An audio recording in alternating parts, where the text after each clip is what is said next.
কেমন আছো তোমরা সবাই? আশা করছি সবাই খুব ভালো আছে আর সুস্থ আছে, আর আমরাও বেশ ভালো আছি। আর দেখলে আজকে সকালটা কতটা সুন্দরভাবে স্টার্ট হলো। সকালবেলা ঘুম থেকে উঠে যদি এরকম পাখির শব্দ শোনা যায় তাহলে কিন্তু ভালোই লাগে বলো। আর এখন প্রত্যেক দিনই যেন এই কোকিলটা ওইদিকে যে বেল গাছটা দেখায় না, বেল গাছের ওখানে বসে বসে ডাকে, কি সকাল কি বিকেল, যার ফলে তো সবসময় কিন্তু আওয়াজটা শুনলে দারুণ লাগে। তো যাই হোক, উপরে খানিকক্ষণ পাখির আওয়াজ টাওয়াজ শুনে এই যে নিচে চলে এসে বাসি কাজ সমস্ত কিছু কমপ্লিট করে নিয়েছি। আর জানো এর মধ্যে কারেন্টটাও চলে গেছে, তো কোনো রকমের অন্ধকারের মধ্যেই আর কি ফ্ল্যাশ লাইট জেলে জেলে গোপালকে তুলছিলাম। আর কি বুঝতেই পারছো, নিচের ঘর তো, চারপাশে বাড়ি, আলো খুব একটা বেশি ঢোকে না। তো দেখলাম গোপালকে কতক্ষণ এবার শুইয়ে রাখবো, তো গোপালকে তুলে নিয়ে এই যে আজকে তো বুধবার, তো সেই জন্য আজকে আর কি কালকে বৃহস্পতিবার ঠাকুরের জামা কাপড়গুলো চেঞ্জ করার আছে, তো সেগুলোকে কেচে মেলে দিলাম। আর দেখো এটা কি ফুল আমি নাম এখনও অবধি জানি না, এক দিদিভাই বলেছিল হচ্ছে মাইক ফুল বলে, তো আমিও সেই রকমই জানি। কালারটা দেখেছো কি সুন্দর হয়েছে না? তো সকালবেলা উঠে এইসব টুকিটাকি কাজগুলো চলছিল, নাও এইবার পুরো একদম কোমর বেঁধে সংসারের কাছে লাগতে হবে। আর ইতিমধ্যে কিন্তু কারেন্টটাও চলে এসেছে। তো এই যে ঘুরপাক খেতে খেতে ব্রাশটা করে নিলাম আর কি। সকালবেলা উঠে না যতক্ষণ না ব্রাশটা করি একটা ঢুলুনি ভাব তো থেকেই যায়, তাই যাতে ঘুমিয়ে না পড়ি না, আমি যখন ব্রাশ করি এরকম হাঁটাহাঁটি করেই করি। আর এই যে এখন ঘরে এসে একটুখানি স্কিন কেয়ার, তো প্রথমে অ্যাপ্লাই করে নিলাম হচ্ছে অ্যালোভেরা জেল, আর এখন হচ্ছে লোটাসের অ্যান্টি ট্যান বডি লোশন। তো গরমের কালে আমার এইটুকুই স্কিন কেয়ার, কারণ কি বলো তো আমার অয়েলি স্কিন, তো মুখে বেশি কিছু অ্যাপ্লাই করলে সেই দরদর করে ঘামবো, আর বুঝতেই পারছো গ্যাসের সামনে এমনিতেই গরম লাগে। তো সেই জন্য গরমকালে আর এক্সট্রা কিছু করি না, যেটুকু না করলে নয়। সকালবেলা দেখবা আর কি চোখ মুখে জল দেওয়ার পর না স্কিনটা কেমন টান টান করে, তো সেই জন্য একটু অ্যালোভেরা জেলটা অ্যাপ্লাই করে নিলাম। আর আজকে তো বেড কভারটাকে চেঞ্জ করতেই হবে, তোমাদেরকে বেশ কয়েকটা ব্লগে বলছিলাম যে বেড কভারটা যেন চেঞ্জ করার খুব দরকার, কিন্তু ওই একদিন রোদ হয় না, একদিন মেঘলা থাকে, এই ঝড় বৃষ্টি হচ্ছে, তো এইসবের মধ্যে পড়ে আর চেঞ্জ করা হচ্ছিল না। তো ভাবলাম আজকে রোদ উঠুক না উঠুক যাই হোক আজকে চেঞ্জ করবোই, প্লাস যেটা আছে সেটাকেও কেচে দেবো, নাহলে ওই যদি জমানো থাকে না আজ করি কাল করি করতে করতে না একটা আলসেমি লেগে যাবে, তখন দেখা যাবে বেড কভার আর কাচা হচ্ছে না। আর কি বলতো সেরকম কাচা তো আজকে জমেও নি, আর কি শুধু চাদরটাই হয়েছে, তো সেই জন্য আজকে আর মেশিনেও দেবো না, এটাকে হাতেই ভেবেছি কেচে নেব। তার আগে চলো এদিকে ডাস্টিংয়ের কাজগুলো একটুখানি করে ফেলা যাক। এই যে সরিয়ে নড়িয়ে এই ডাস্টিংগুলো করতে কিন্তু বলো অনেকটাই সময় চলে যায় না, তবে আজকে ওই যে কাজের মাঝে মধ্যে একটুখানি প্ল্যান কিন্তু চেঞ্জও হয়ে যায় আর কি। বেড কভারটা চেঞ্জ করে নিচে যেতে হবে, কৌশিককে আগে টিফিনটা করে দিতে হবে, তারপর আবার ভেবেছি বাকি কাজগুলো করব।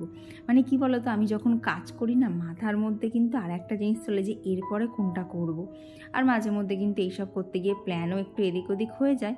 তবে ওই যে আমরা মেয়েরা তো দশভুজা, আমরা সব কিছুই সামলে নিতে পারি বলো। তো এইদিকে তো চাদরটা চেঞ্জ করা হয়ে গেছে, এখন বালিশের কাভারগুলোও সব চেঞ্জ করে দিয়েছি।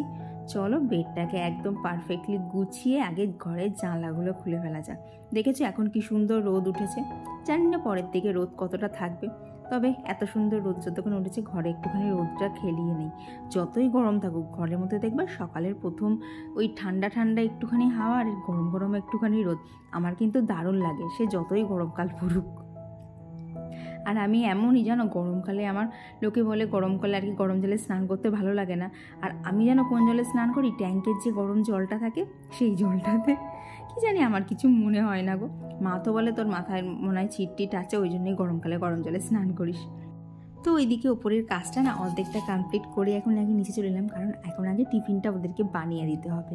তো এখানে তো দেখলে যখন ডালটা সিটি দিচ্ছিলাম তখন একটুখানি আলু সেদ্ধ করে নিয়েছি, তো আজকে ভেবেছি চিলার মতনই বানাবো, তবে একটুখানি অন্য প্রসেসে, আর কি এটা ইউটিউবে দেখলাম তো তাই ঝটপট একটুখানি অ্যাপ্লাই করতেও ইচ্ছা করলো।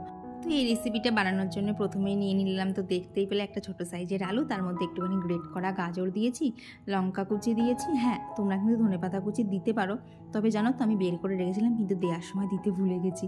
তো তার মধ্যে দিয়েছিলাম হচ্ছে এই চামচটা 6 চামচ মতো ময়দা, আর একটা ডিম ফাটিয়ে, আর সামান্য একটুখানি তেল। তো দেখতে গেলাম ব্যাটারটা না ওই বাটিটায় গুলতে গিয়ে ছোটো হয়ে যাচ্ছিলো, তো আবার একটা বড় বাটিতে একটুখানি পাতলা করেই এটা গুলেছি। তো এই যে এখন এর থেকে যেভাবে আর কি চিলাটা বানাই সেইভাবে। আর জানো আজকে তো একটুখানি আলু দেওয়া ছিল, আর আজকে সুজিটা অ্যাডও করিনি, বেশ একটুখানি সফট হয়েছিল আর কি। সুজিটা অ্যাড করা থাকলে না বেশ একটু ক্রিস্পি খেতে লাগে, তবে প্রত্যেক দিন তো আর একরকম ভালো লাগে না, তাই এটাই ট্রাই করা থাকলো। এটা খেতে এমনি ভালো বেশ নরম হয়েছিল, কিন্তু কৌশিকের আবার ক্রিস্পিটা বেশি ভালো লাগলো, তবে আমার কিন্তু এটা খেতে দারুণ লাগছিলো জানো। তো ওদিকে ওকেও খেতে দিয়ে দিলাম, ও বেরিয়ে গেল, আর এখানে হচ্ছে বাপিকে খেতে দিয়ে দিলাম। ব্যাস আমার এখন বলতে পারো আমি নিশ্চিন্ত মানে কাজ করতে পারবো, যে এখন আর কাউকে আমায় খেতে দিতে হবে না, আমি এবার টুকটুক করে আমার মতো করে সমস্ত কাজ করব। তো নিচ থেকে আর কি ওপরে আসার সময় না বিছনার চাদরটাকে ভিজিয়ে দিলাম, তাহলে ঝটপটে একটা টাইম গিয়ে কেচে ফেলতে পারবো। তো সকালবেলা যখন গেছিলাম নিচে না, কোনো রকমে ঘরটা ঝাড় দিয়ে চলে গেছিলাম আর কি, বাসি ঘর তো ফেলে রাখা যায় না, তাই এখন একটুখানি ভালোভাবে ঝাড় দিয়ে নিচ্ছি। আর ওপরে তো তোমরা জানোই এত পরিমাণ ধুলো আর কালি হয়, ভালো করে কিন্তু প্রত্যেক দিন ঝাড় দিতেই হয়। তো ঘরটা তো হয়ে গেছে, এখন এই দিকগুলো করে নিলেই ব্যাস ওপরের কাজ বলতে পারো মোটামুটি কমপ্লিট। হ্যাঁ, শুধু বাকি থেকে গেল হচ্ছে বেড কভারটা কাচা। বন্ধুরা, তোমরা যারা এতক্ষণ আমার ভিডিওটা দেখছো, তোমাদের আজকের ভিডিওটা কেমন লাগছে অবশ্যই কিন্তু জানিও। আর ভিডিওটা ভালো লেগে থাকলে কিন্তু একটা লাইক করতে একদমই ভুলো না, আর কেমন লাগলো কমেন্ট বক্সে জানিয়ে দিও। আর আজকে আমার যে সকল বন্ধুরা আমার ভিডিওটা প্রথম দেখছো, তোমরাও কিন্তু জানিও কমেন্টে তোমাদের আজকের ভিডিওটা কেমন লাগছে। আর ভালো লাগলে চ্যানেলটা সাবস্ক্রাইব করে আমার পাশে থাকতে পারো। তো এই দেখো কথা বলতে বলতে ওদিকের ওপরে ঝাটফাট দিয়ে সব কমপ্লিট করে নিচে চলে এসেছি। আর কি বলো তো, গরমের মধ্যে না ফ্যানটা অফ করে এই ডাস্টিংয়ের কাজ করতে এত কষ্ট হয়, মানে করতেও হবে, না করে পারও পাবো না, আবার খুব কষ্টও হয়। তো কিছু করার নেই, গরমের সময় তো এগুলো একটুখানি সহ্য আমাদেরকে করেই নিতে হবে বলো। আর একটা জিনিস আমি দেখেছি যে যদি একটুখানি প্ল্যান করে কাজ করা যায় না, কষ্ট দেখো কাজ করতে গেলে একটু তো কষ্ট হবেই, তো যদি প্ল্যান মাফিক কাজ করা যায় না, কষ্টের মধ্যেও কিন্তু সব সেরে নিজের জন্য টাইম বার করা যায়। তো এইদিকে দেখো রান্নার মধ্যে এখন করে নিচ্ছে হচ্ছে মাছের ঝোল। তো আজকে এনেছিল হচ্ছে পোনা মাছ, কৌশিকের আবার খুব প্রিয়, আমার একদম খেতে ভালো লাগে না, কিন্তু কিছু করার নেই, ওর যতক্ষণ প্রিয় আমাকে যা হোক করে খেতেই হবে। কেন জানি না, আমার পোনা মাছের থেকে কিন্তু ডিমটা খেতে বেশি ভালো লাগে, এই মাছটা ঠিক আমার ভালো লাগে না, আর সেইভাবে খেতেও পারিনি, ওই কোনো রকমে খেয়েছি। তো ওদিকে মশলা দিয়ে আর কি আগে কালো জিরে আলু আর বেগুন দিয়ে মাছের ঝাল মানে ঝোলটা করেছি। তো মাছের ঝোলটা বসিয়ে দিয়ে সেই ফাঁকে এই যে পিঠ কাভারটাকে কেচে নিলাম। আর এখন জানো আমি উপরে এসেছি, এখন মোটামুটি 11:30 মতো বাজে, দেখেছো আকাশে কিচ্ছু রোদ নেই। দিয়ে তো গেলাম ভগবানের নাম করে, জানি না আজকে শুকোবে কিনা, তবে এখনও ধরো 11টা বাজে, বিকেলের মধ্যে আশা করছি শুকিয়ে যাবে। আর এই যে বেড কভারটাকে নিচে আজকে আর নেংড়াতে পারিনি, তাই ওপরে এসে দড়িতে এইভাবে আটকে নেংড়ে নিলাম। আর কি যখন কেউ আমার হাতে ধরার থাকে না, আমি ওইভাবেই করে নিই। আর কি বলতো, এমনি করতে পারতাম না তা না, করতে পারতাম, কিন্তু করতে গেলে না আমার প্যান্টটা ভিজে যেত, তো সেই জন্যে আর করিনি। তো এসে তো দেখলে মাছের ঝোলটা হয়ে গেছে, আর ওদিকে ডাঁটা আলু সর্ষে দিয়ে একটা তরকারি করে ফেলেছি। এখন এদিকে ভাতটাও হয়ে গেছে। আর এইসবের ফাঁকে একটুখানি দাঁড়িয়েছিলাম, দেখলাম এইদিকে সুইচ বোর্ডটার ওপর দেখেছো কী হারে ময়লা পড়েছে, কি তেল চিটে ময়লা। তো সেটাকেও দাঁড়িয়ে দাঁড়িয়ে কাজ পাচ্ছিলাম না, ওটাকেও পরিষ্কার করে নিলাম। আর দেখলে না সুইচ বোর্ডের যে কী বলবো রঙের যে দাগগুলো, সেগুলোকে না চেষ্টা করেছিলাম কিন্তু ওঠেনি। তো কৌশিককে আগের দিনও বলেছিলাম, তো ও বলেছিল এগুলো উঠবে না, তাও আমি চেষ্টা করেছিলাম, কিন্তু জানো তো সত্যিই না উঠলো না। এখন কিছু করার নেই, যেটুকু উঠেছে এটাই বা কম কিসের বলো, কীরকম কালো হয়েছিল, তার থেকে তো সাদা করেছি। ও তোমাদেরকে তো বলাই হলো না কী দিয়ে করেছি, ওটা হচ্ছে গরম জলের মধ্যে সার্ফ গুলে স্কচ ব্রাইট দিয়ে ঘষে নিয়েছি। যদি ওটা মানে সুইচ বোর্ড, তবে কিন্তু খুব সাবধানে করতে হয়, এটাই যা, তবে কিন্তু পরিষ্কারটা হয়ে যায়। চলো এবার তাহলে বাকি কাজগুলো কমপ্লিট করতে করতে তোমাদের সাথে ঝটপট কমেন্টগুলো শেয়ার করে নেই। অনেক নতুন নতুন দিদিভাইরা আগের দিন আমার ভিডিওতে কমেন্ট করেছিল, তো তাদের মধ্যে হচ্ছে আসামের গুয়াহাটি থেকে সৌরভী মণ্ডল ঘোষ দিদিভাই, আর কমেন্ট করেছিল হচ্ছে দীপা দে দিদিভাই, আর কমেন্ট করেছিল হচ্ছে শম্পা দে।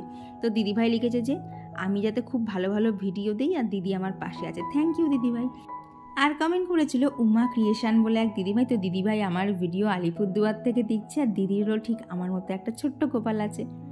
আর কমেন্ট করেছিল হচ্ছে পূজা কুইন ব্লগ থেকে, কৌমুদিস ব্লগ, শম্পা রয়, রিমা রানী দাস, পিয়ালি পপি, রাখি মণ্ডল দিদিভাই, lifestyle by Mo, Sujit Piyali blog থেকে। তো সুজিত পিয়ালি ব্লগ থেকে দিদিভাই জিজ্ঞেস করেছে যে আমি কোথায় থাকি, তো দিদিভাই আমি রানাঘাটে থাকি।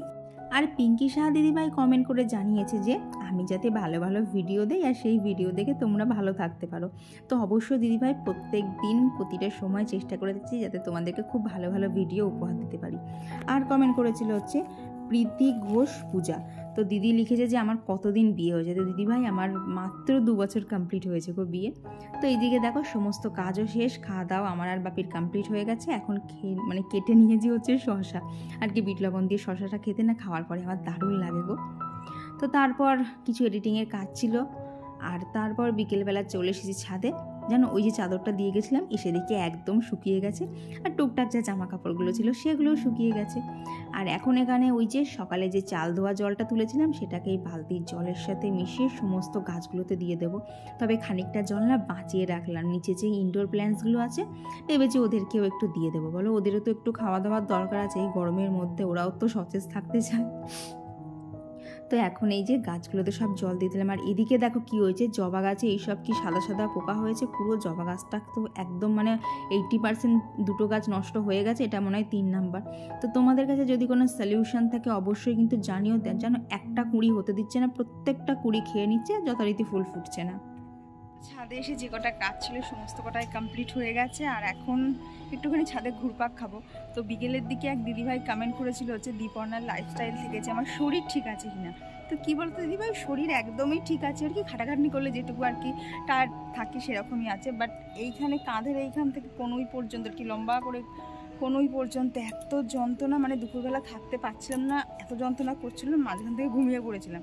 তো ঘুমিয়ে উঠে দেখি স্লাইড ব্যথাটা কমেছে, বাট এখন এই ঘাড়ের এইখানের ব্যথাটা প্রচণ্ড রয়েছে, মানে টিপে দিলে কেউ একটুখানি ভালো হয়। তো কৌশিক আসুক তারপর ওকে বলবো তুমি একটু টিপে দাও, নাহলে ঘাড়ের ব্যথাটা মনে হচ্ছে না কমবে।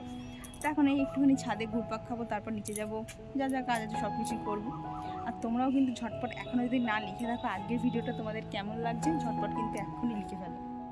আর এরপর ছাদ থেকে নিচে এসে যে চাল ধোয়া জলটা ছিল না সেটাই ইনডোর প্ল্যান্টসগুলো তো অল্প অল্প করেই দিয়ে দিলাম। কেন বলো তো, আজকে না ওদেরকে জল দেওয়ার কথাই ছিল না, তো তাও কি মনে হলো গরমের মধ্যে না একটুখানি দিলাম।